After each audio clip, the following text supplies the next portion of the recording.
o Diolch Nain gan Rob Lewis.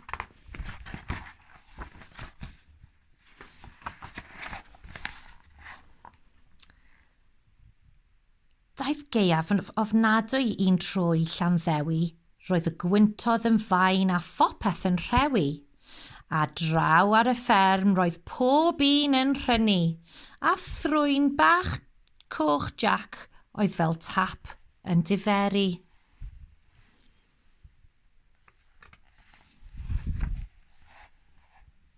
Fe ffoniodd ei nain un dydd gan ryfeddu bod ei ddanedd yn clecian a'i holl gorff yn crynu. Jack bach, meddai hi, mae dy drwyn di fel tap. Fe wnei ai siwmper fach dwym i ti, chwap.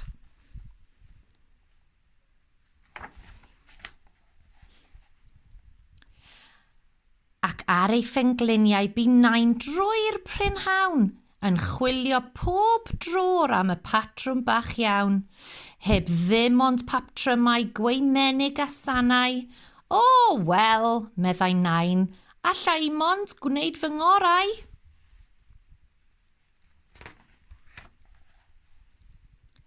Ar diwrnod canlynol i'r drws fe ddaeth parsel, a nodyn gan Nain i Jack rhag yr oerfel.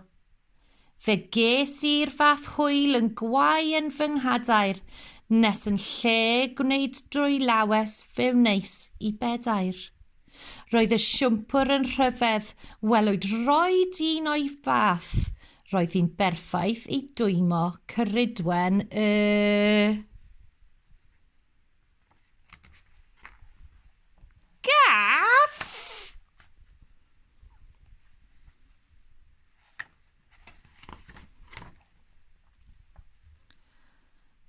Gai ddwy lawes holodd Jack ar y ffôn, wel cei siŵr medde Nain, peth da i ti sôn. Ond pam ddaeth yr un newydd edrychodd yn syn? Roedd siwmpwr Drac Gian yn fyr ac yn dyn. O, wel, llefodd Jack, aeth hon ddim yn sbar, bydd hi'n siwmpwr ddelfrydol i Iona'r hen. Iar?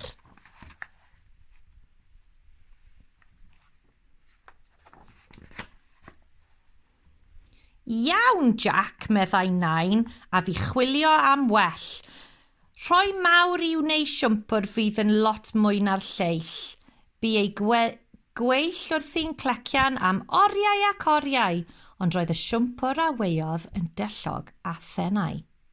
Pan gyrhaeddodd y parsel roedd Jack yn ffrydig, ond pan welodd y siwmpwr roedd ein hyd yn oed yn siomedig. Doedd dim gwerth iddo fe, ond meddyliodd mewn chwynciad.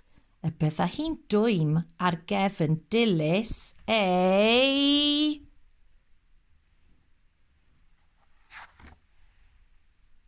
ddafad!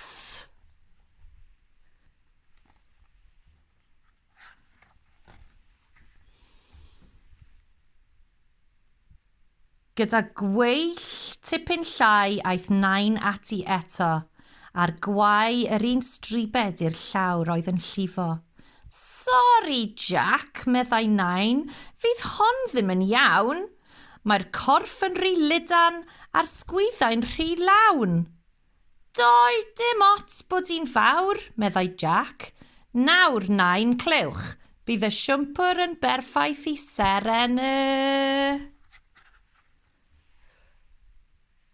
Fewch!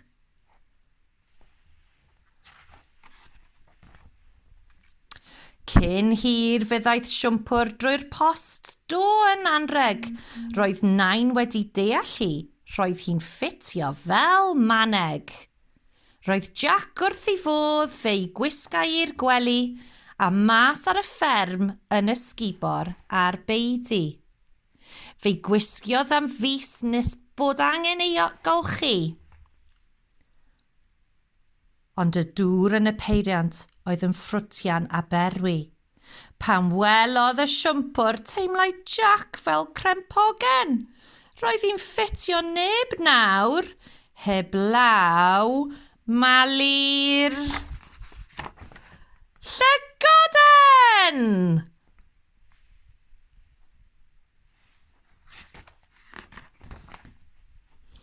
Paid â phoeni Jack bach, meddai Nain wrtho wedyn, a fati ar unwaith I wai siwmpwr reit sydyn. Ond gwelodd Nain toc na allai weir un dilledyn. Y cyfan oedd ganddi oedd darn byr o linyn. Hen ffŵl ydw I, Jack, meddai Nain yn llawn tân. Roedd gen I lond cwbwrdd, ond nawr does dim glan. Peidiwch poeni, Nain annwyl, mae'n dwym yn y tŷ.